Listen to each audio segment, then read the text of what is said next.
എല്ലാ കൂട്ടുകാർക്കും നമസ്കാരം. വിൻ പി എസ് സിയിലേക്ക് സ്വാഗതം. എല്ലാവരും അറിഞ്ഞു കാണുമായിരിക്കുമല്ലോ LP UP പരീക്ഷകളുടെ പരീക്ഷ ഡേറ്റ് വന്ന കാര്യം. അതുകൊണ്ട് നമുക്കിനി ഒട്ടും സമയം കളയാനില്ല. നമ്മൾ ഇന്ന് മുതൽ 21-ാം തീയതി മുതൽ ഓഗസ്റ്റ് 30 വരെ നമ്മൾ 10 ഡേ ചലഞ്ച് ആക്കി ഫിസിക്സ്, കെമിസ്ട്രി, ബയോളജി മൊത്തം സിലബസ് മൊത്തം പഠിച്ചു തീർക്കാൻ വേണ്ടി ഒരു ചലഞ്ച്, ഒരു വെല്ലുവിളി നമ്മൾ ഏറ്റെടുത്തിരിക്കുകയാണ്. അതുകൊണ്ട് ഈ ചലഞ്ചിൽ നിങ്ങളും പങ്കാളികളാകുക. സമയം ഒട്ടും കളയാനില്ല.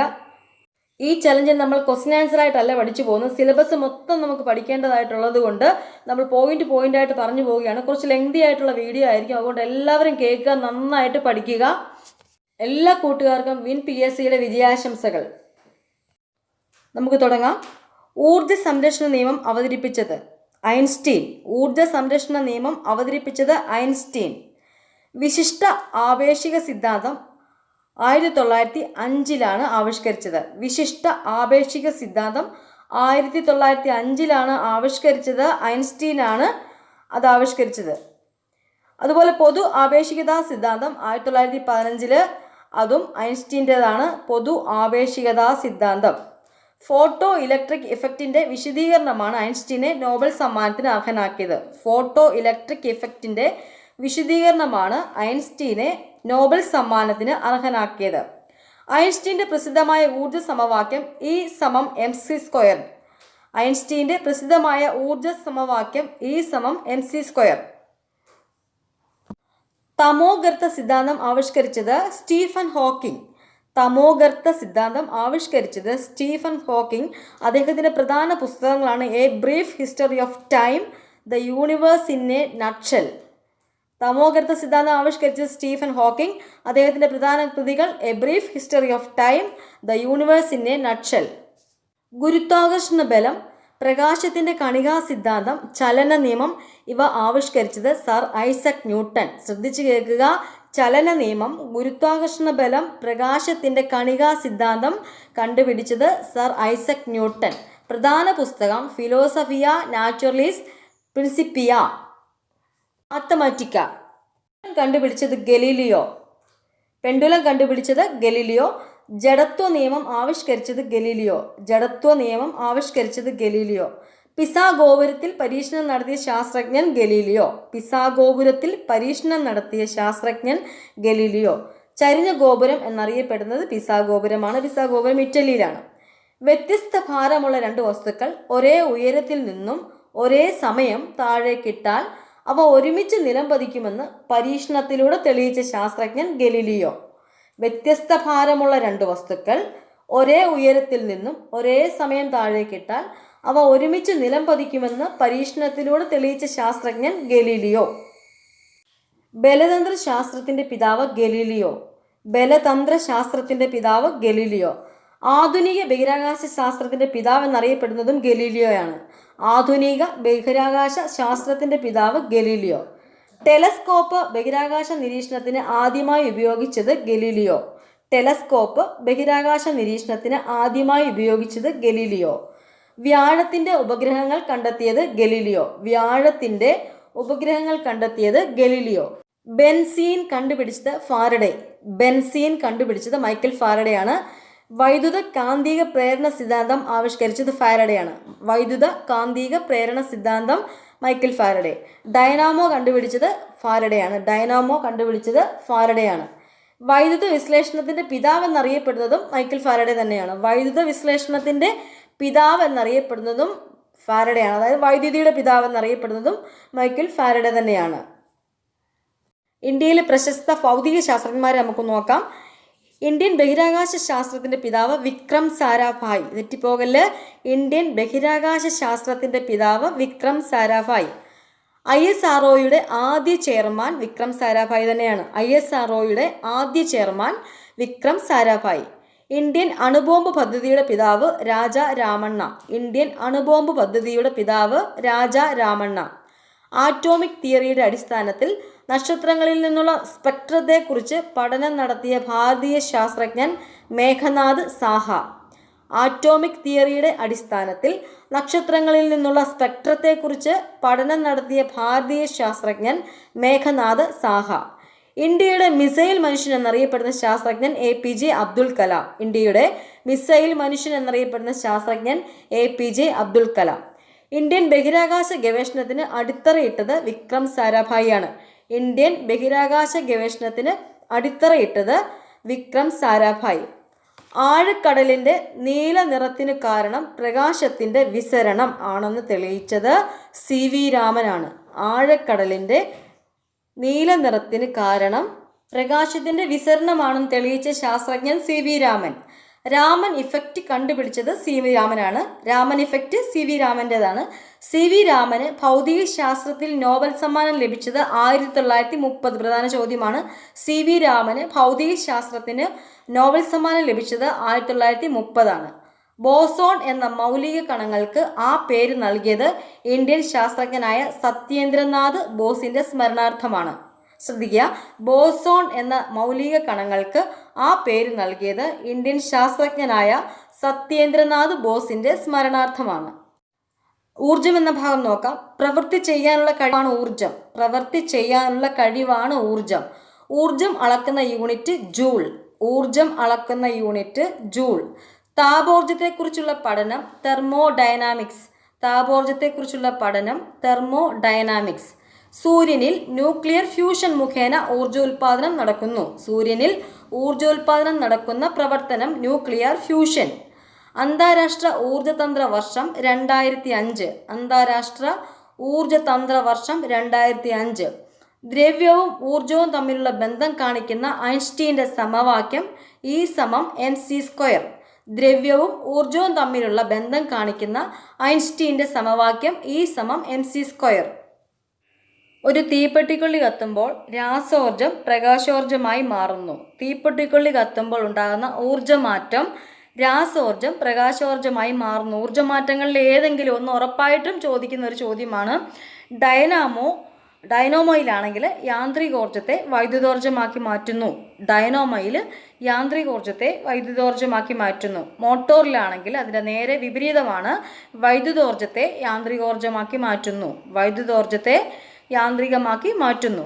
ഒരു വസ്തുവിന് അതിൻ്റെ ചലനം കൊണ്ട് ലഭിക്കുന്ന ഊർജ്ജമാണ് ഗതികോർജം. ഗതികോർജം എന്താണ്? ഒരു വസ്തുവിന് അതിൻ്റെ ചലനം കൊണ്ട് ലഭിക്കുന്ന ഊർജ്ജമാണ് ഗതികോർജം. സ്ഥാനം കൊണ്ടോ സ്ട്രെയിൻ കൊണ്ടോ ഒരു വസ്തുവിന് ലഭ്യമായ ഊർജ്ജം സ്ഥിതികോർജം. സ്ഥാനം കൊണ്ടോ സ്ട്രെയിൻ കൊണ്ടോ ഒരു വസ്തുവിന് ലഭ്യമായ ഊർജ്ജം സ്ഥിതികോർജം. ഭൂമിയിലെ ഊർജ്ജ സ്രോതസ്സുകൾ നമുക്ക് നോക്കാം. ഭൂമിയിലെ എല്ലാ ഊർജത്തിൻ്റെയും ഉറവിടം സൂര്യനാണ്. ഭൂമിയിലെ എല്ലാ ഊർജത്തിൻ്റെയും ഉറവിടം സൂര്യൻ.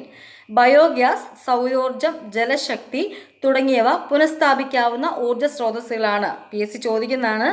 ബയോഗ്യാസ്, സൗരോർജം, ജലശക്തി തുടങ്ങിയവ പുനഃസ്ഥാപിക്കാവുന്ന ഊർജ സ്രോതസ്സുകളാണ്. കൽക്കരി, പ്രകൃതിവാതകം, പെട്രോളിയം എന്നിവയിലെ ഊർജത്തിൻ്റെ ഉറവിടം സൂര്യനാണ്. കൽക്കരി, പ്രകൃതിവാതകം, പെട്രോളിയം എന്നിവയിലെ ഊർജത്തിൻ്റെ ഉറവിടം സൂര്യനാണ്. സൂര്യനിൽ നടക്കുന്ന ഊർജോൽപാദനത്തെക്കുറിച്ച് ശാസ്ത്രീയവും ആധികാരികവുമായ വിശദീകരണം ആദ്യമായി നൽകിയ ശാസ്ത്രജ്ഞനാണ് ഹാൻസ് ബേത്ത്. സൂര്യനിൽ നടക്കുന്ന ഊർജോൽപാദനത്തെക്കുറിച്ച് ശാസ്ത്രീയവും ആധികാരികവുമായ വിശദീകരണം ആദ്യമായി നൽകിയ ശാസ്ത്രജ്ഞൻ ഹാൻസ് ബേത്ത്. സൂര്യനിൽ ന്യൂക്ലിയർ ഫ്യൂഷൻ മുഖേന ഊർജോൽപാദനം നടക്കുന്നു. നമ്മൾ മുമ്പ് പഠിച്ചു. സൂര്യനിൽ നടക്കുന്ന ഊർജോൽപാദനം എങ്ങനെയാണ്? Nuclear fusion. ന്യൂക്ലിയർ ഫ്യൂഷനിൽ ഹൈഡ്രജൻ ന്യൂക്ലിയസുകൾ ഹീലിയം ന്യൂക്ലിയസായി മാറുന്നു. എന്താണ് ന്യൂക്ലിയർ ഫ്യൂഷനിൽ സംഭവിക്കുന്നത്? ഹൈഡ്രജൻ ന്യൂക്ലിയസുകൾ ഹീലിയം ന്യൂക്ലിയസായി മാറുന്നു. ഹൈഡ്രജൻ ന്യൂക്ലിയസുകൾ ഹീലിയം ന്യൂക്ലിയസായി മാറുന്നു. അതാണ് ന്യൂക്ലിയർ ഫ്യൂഷനിൽ നടക്കുന്ന പ്രവർത്തനം. അടുത്ത ഗതികോർജം നോക്കാം. Kinetic energy. ഒരു വസ്തുവിന് അതിൻ്റെ ചലനം മൂലം ലഭിക്കുന്ന ഊർജ്ജമാണ് ഗതികോർജം എന്ന് നമ്മൾ നേരത്തെ കണ്ടു. ഒരു വസ്തുവിന് അതിൻ്റെ ചലനം മൂലം ലഭിക്കുന്ന ஊർജ്ജമാണ് ഗതികോർജം. ഗതികോർജം കണക്കാക്കുന്നതിനുള്ള സമവാക്യം KE=12mv². KE=12mv². m എന്ന് പറഞ്ഞാൽ വസ്തുവിൻ്റെ പിണ്ഡം, v പ്രവേഗം. ചലിച്ചുകൊണ്ടിരിക്കുന്ന ഒരു വസ്തുവിൻ്റെ പ്രവേഗം ഇരട്ടിയായാൽ അതിൻ്റെ ഗതികോർജം 4 മടങ്ങാവും. ശ്രദ്ധിക്കുക, ചലിച്ചുകൊണ്ടിരിക്കുന്ന ഒരു വസ്തുവിൻ്റെ പ്രവേഗം ഇരട്ടിയായാൽ അതിൻ്റെ ഗതികോർജം എത്ര മടങ്ങാവും? 4 മടങ്ങാകും. സ്ഥിതികോർജം, പൊട്ടൻഷ്യൽ എനർജി നോക്കാം. സ്ഥാനം കൊണ്ടോ സ്ട്രെയിൻ കൊണ്ടോ ഒരു വസ്തുവിന് ലഭ്യമാകുന്ന ഊർജ്ജമാണ് സ്ഥിതികോർജം. നമ്മൾ നേരത്തെ കണ്ടു. സ്ഥിതികോർജം അല്ലെങ്കിൽ സ്ഥാനികോർജം എന്നും പറയാം. സ്ഥാനം കൊണ്ടോ സ്ട്രെയിൻ കൊണ്ടോ ഒരു വസ്തുവിന് ലഭ്യമാകുന്ന ഊർജ്ജമാണ് സ്ഥിതികോർജം അല്ലെങ്കിൽ സ്ഥാനികോർജം. ഒരു വസ്തുവിൻ്റെ സ്ഥിതികോർജം കണക്കാക്കുന്നതിനുള്ള സമവാക്യം PE സമം mgh. സ്ഥിതികോർജം കണക്കാക്കുന്നതിനുള്ള സമവാക്യം PE സമം mgh. അതിൽ m വസ്തുവിൻ്റെ പിണ്ഡം, g ഭൂഗുരുത്വാകർഷണം മൂലമുള്ള ത്വരണം, h ഉയരം. m വസ്തുവിൻ്റെ പിണ്ഡം, g ഭൂഗുരുത്വാകർഷണം മൂലമുള്ള ത്വരണം, h ഉയരം. ഉയരമുള്ള ഒരു ടാങ്കിൽ സ്ഥിതി ചെയ്യുന്ന ജലത്തിന് സ്ഥിതികോർജമാണ്. ഈ ചോദ്യമൊക്കെ PSC ചോദിച്ചിട്ടുള്ളതാണ്. ഉയരമുള്ള ഒരു ടാങ്കിൽ സ്ഥിതി ചെയ്യുന്ന ജലത്തിന് സ്ഥിതികോർജം. അമർത്തി വച്ചിരിക്കുന്ന സ്പ്രിങ്ങിന് സ്ട്രെയിൻ കാരണം സ്ഥിതികോർജം ലഭിക്കുന്നു. അമർത്തി വച്ചിരിക്കുന്ന സ്പ്രിങ്ങിന് സ്ട്രെയിൻ കാരണം സ്ഥിതികോർജം ലഭിക്കുന്നു. ലംബമായി മുകളിലേക്ക് എറിയപ്പെടുന്ന ഒരു വസ്തുവിൻ്റെ ഗതികോർജം കുറയുകയും സ്ഥിതികോർജം കൂടുകയും ചെയ്യുന്നു. ശ്രദ്ധിക്കുക, ലംബമായി മുകളിലേക്ക് എറിയപ്പെടുന്ന ഒരു വസ്തുവിൻ്റെ ഗതികോർജം കുറയുകയും സ്ഥിതികോർജം കൂടുകയും ചെയ്യുന്നു. സ്ഥിതികോർജത്തിന് 1-2 ഉദാഹരണങ്ങൾ കൂടി നോക്കാം. സ്പ്രിങ് അമർത്തുകയോ വലിക്കുകയോ ചെയ്യുമ്പോൾ അത് സ്ഥിതികോർജമാണ്. സ്പ്രിങ് അമർത്തുകയോ വലിക്കുകയോ ചെയ്യുമ്പോൾ അതെന്താ അങ്ങനെ പറയാൻ കാര്യം എന്നാ? നമ്മൾ പഠിച്ചായിരുന്നു, ഒരു വസ്തുവിൻ്റെ സ്ഥാനം കൊണ്ടോ സ്ട്രെയിൻ കൊണ്ടോ ഒരു വസ്തുവിന് ലഭ്യമാകുന്ന ഊർജ്ജമാണ് സ്ഥിതികോർജം എന്ന് പഠിച്ചു അല്ലേ? അപ്പോൾ സ്പ്രിങ് അമർത്തുകയോ വലിക്കുകയോ ചെയ്യുമ്പോൾ അത് സ്ഥിതികോർജമാണ്. കുലച്ചു വച്ച വില്ലും സ്ഥിതികോർജമാണ്. വലിച്ചു നിർത്തിയിരിക്കുന്ന റബ്ബർ ബാൻഡും സ്ഥിതികോർജമാണ്. വലിച്ചു വച്ചിരിക്കുന്ന റബ്ബർ ബാൻഡിൻ്റെ അവിടുത്തെ ഊർജ്ജം എന്താണ്? സ്ഥിതികോർജമാണ്. ഓക്കെ, ഇനി നമുക്ക് പരീക്ഷയ്ക്ക് വരുന്ന കുറച്ച് ഊർജ്ജ മാറ്റങ്ങൾ നോക്കാം. ഊർജ്ജ പരിവർത്തനങ്ങൾ ഏതൊക്കെയാണെന്ന് നോക്കാം. ഒരു സൗരസെല്ലിലാണെങ്കിൽ സൗരോർജ്ജത്തെ വൈദ്യുതോർജ്ജമാക്കി മാറ്റുന്നു. ഒരു സൗരസെല്ല് സൗരോർജ്ജത്തെ വൈദ്യുതോർജ്ജമാക്കി മാറ്റുന്നു. ഇലക്ട്രിക് സ്റ്റൗവിലാണെങ്കിൽ വൈദ്യുതോർജ്ജം താപോർജ്ജമായി മാറുന്നു. ഇലക്ട്രിക് സ്റ്റൗവിൽ വൈദ്യുതോർജ്ജം താപോർജ്ജമായി മാറുന്നു. ഗ്യാസ് സ്റ്റൗവിലാണെങ്കിൽ രാസോർജ്ജം താപോർജ്ജവും പ്രകാശോർജ്ജവുമായി മാറുന്നു. ഇലക്ട്രിക് സ്റ്റൗവും ഗ്യാസ് സ്റ്റൗവും തമ്മിൽ തെറ്റിപ്പോകരുത്. ഒന്നും കൂടെ പറയാം. ഇലക്ട്രിക് സ്റ്റൗവിലാണെങ്കിൽ വൈദ്യുതോർജ്ജം താപോർജ്ജമായി മാത്രമേ മാറുന്നുള്ളൂ. അതേസമയം ഗ്യാസ് സ്റ്റൗവിലാണെങ്കിൽ രാസോർജ്ജം താപോർജ്ജവും പ്രകാശോർജ്ജവുമായി മാറുന്നു. സംഭരണ സെല്ലിലാണെങ്കിൽ രാസോർജ്ജം വൈദ്യുതോർജ്ജമായി മാറുന്നു. സംഭരണ സെല്ലിലാണെങ്കിൽ രാസോർജ്ജം വൈദ്യുതോർജ്ജമായി മാറുന്നു. ഇനി കത്തുന്ന മെഴുകുതിരിയിലുണ്ടാകുന്ന രാസമാറ്റം നമുക്ക് നോക്കാം. രാസോർജ്ജം പ്രകാശോർജ്ജവും താപോർജ്ജവുമായി മാറുന്നു. കത്തുന്ന മെഴുകുതിരിയിൽ രാസോർജ്ജം പ്രകാശോർജ്ജവും താപോർജ്ജവുമായി മാറുന്നു. ഊർജ്ജമാറ്റത്തിൻ്റെ ഒരു ചോദ്യം ഉറപ്പായിട്ടും പരീക്ഷയ്ക്ക് ചോദിക്കുന്നതാണ്. അതുകൊണ്ട് ഈ ഭാഗമൊക്കെ നന്നായിട്ട് പഠിച്ചു പോവുക. ഇലക്ട്രിക് ഫാനിലാണെങ്കിൽ വൈദ്യുതോർജ്ജം എന്തായി മാറുന്നു? യാന്ത്രികോർജ്ജമായി മാറുന്നു. ഇലക്ട്രിക് ഫാനിലാണെങ്കിൽ വൈദ്യുതോർജ്ജം യാന്ത്രികോർജ്ജമായി മാറുന്നു. അതേസമയം ബാറ്ററിയിലാണെങ്കിൽ രാസോർജ്ജം വൈദ്യുതോർജ്ജമായി മാറുന്നു. ബാറ്ററിയിലുണ്ടാകുന്ന ഊർജ്ജമാറ്റം രാസോർജ്ജം വൈദ്യുതോർജ്ജമായി മാറുന്നു. വൈദ്യുത ഇസ്തിരിപ്പെട്ടിയിലാണെങ്കിലോ അയൺ ബോക്സിൽ വൈദ്യുതോർജ്ജത്തെ താപോർജ്ജമാക്കി മാറ്റുന്നു. ഒരു അയൺ ബോക്സിൻ്റെ ഊർജ്ജമാറ്റം വൈദ്യുതോർജ്ജത്തെ താപോർജ്ജമാക്കി മാറ്റുന്നു. സൂര്യപ്രകാശം വൈദ്യുതോർജ്ജമാക്കി മാറ്റുന്ന ഉപകരണം സോളാർ സെൽ. സൂര്യപ്രകാശം വൈദ്യുതോർജ്ജമാക്കി മാറ്റുന്ന ഉപകരണം സോളാർ സെൽ. സോളാർ സെൽ നിർമ്മിച്ചിരിക്കുന്നത് ജർമേനിയം, സിലിക്കൺ എന്നിവ കൊണ്ടാണ്. സോളാർ സെൽ നിർമ്മിച്ചിരിക്കുന്നത് ജർമേനിയം, സിലിക്കൺ എന്നിവ കൊണ്ടാണ്. ലോകത്തിലെ ആദ്യ സമ്പൂർണ്ണ സൗരോർജ്ജ അന്താരാഷ്ട്ര വിമാനത്താവളം കൊച്ചി. ലോകത്തിലെ ആദ്യ സമ്പൂർണ്ണ സൗരോർജ്ജ അന്താരാഷ്ട്ര വിമാനത്താവളം കൊച്ചിയിലാണ്. പൂർണ്ണമായും സൗരോർജ്ജത്തിൽ പ്രവർത്തിക്കുന്ന ലോകത്തിലെ ആദ്യ പാർലമെൻറ്റ് പാകിസ്ഥാൻ പാർലമെൻറ്റാണ്. പൂർണ്ണമായും സൗരോർജ്ജത്തിൽ പ്രവർത്തിക്കുന്ന ലോകത്തിലെ ആദ്യ പാർലമെൻറ്റ് പാകിസ്ഥാൻ പാർലമെൻറ്റ്. ഒരു പദാർത്ഥത്തിൻ്റെ താപനില 1 ഡിഗ്രി സെൽഷ്യസ് ഉയർത്താൻ ആവശ്യമായ താപമാണ് താപധാരിത. താപധാരിത എന്താണ്? ഒരു പദാർത്ഥത്തിൻ്റെ താപനില 1 ഡിഗ്രി സെൽഷ്യസ് ഉയർത്താൻ ആവശ്യമായ താപമാണ് താപധാരിത. ഇതൊക്കെ PSC ചോദിക്കുന്ന ചോദ്യങ്ങളാണ്. 1 കിലോഗ്രാം പദാർത്ഥത്തിൻ്റെ താപനില 1 ഡിഗ്രി സെൽഷ്യസ് ഉയർത്താൻ ആവശ്യമായ താപമാണ് വിശിഷ്ട താപധാരിത. വിശിഷ്ട താപധാരിത എന്താണ്?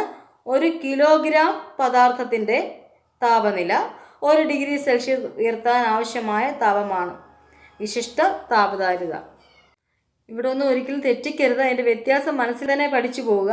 ഒരു പദാർത്ഥത്തിൻ്റെ താപനില 1 ഡിഗ്രി സെൽഷ്യസ് ഉയർത്താൻ ആവശ്യമായ താപമാണ് താപധാരിത, ഒരു പദാർത്ഥത്തിൻ്റെ താപനില. മറ്റേതെന്നാണ്? 1 കിലോഗ്രാം പദാർത്ഥത്തിൻ്റെ താപനില 1 ഡിഗ്രി സെൽഷ്യസ് ഉയർത്താൻ ആവശ്യമായ താപമാണ് വിശിഷ്ട താപധാരിത. വിശിഷ്ട താപധാരിത ഒരു വിശിഷ്ടമായതുകൊണ്ട് 1 കിലോഗ്രാം പദാർത്ഥത്തിൻ്റെ ഓർത്ത് വെക്കുക. ഒരു പദാർത്ഥത്തിൻ്റെ താപനിലയാണ് 1 ഡിഗ്രി സെൽഷ്യസ് ഉയർത്താനാണെങ്കിൽ താപധാരിത. 1 കിലോഗ്രാം പദാർത്ഥത്തിൻ്റെ താപനില ഉയർത്താനാണെങ്കിൽ അത് വിശിഷ്ട താപധാരിത. തെറ്റിക്കല്ലേ. വിശിഷ്ട താപധാരിത ഏറ്റവും കൂടുതലുള്ളത് പദാർത്ഥം ജലം ആണ്. വിശിഷ്ട താപധാരിത ഏറ്റവും കൂടുതലുള്ള പദാർത്ഥം ജലമാണ്. കഴിഞ്ഞ UP സ്കൂളിൽ ചോദിച്ച ചോദ്യമാണ്. ജലത്തിൻ്റെ വിശിഷ്ട താപധാരിത 4200 കെൽവിനാണ്. ജലത്തിൻ്റെ വിശിഷ്ട താപധാരിത ഏറ്റവും കുറവ് കാണിക്കുന്നത് 37 ഡിഗ്രി സെൽഷ്യസിലാണ്. ജലത്തിൻ്റെ വിശിഷ്ട താപധാരിത ഏറ്റവും കുറവ് കാണിക്കുന്നത് 37 ഡിഗ്രി സെൽഷ്യസിലാണ്.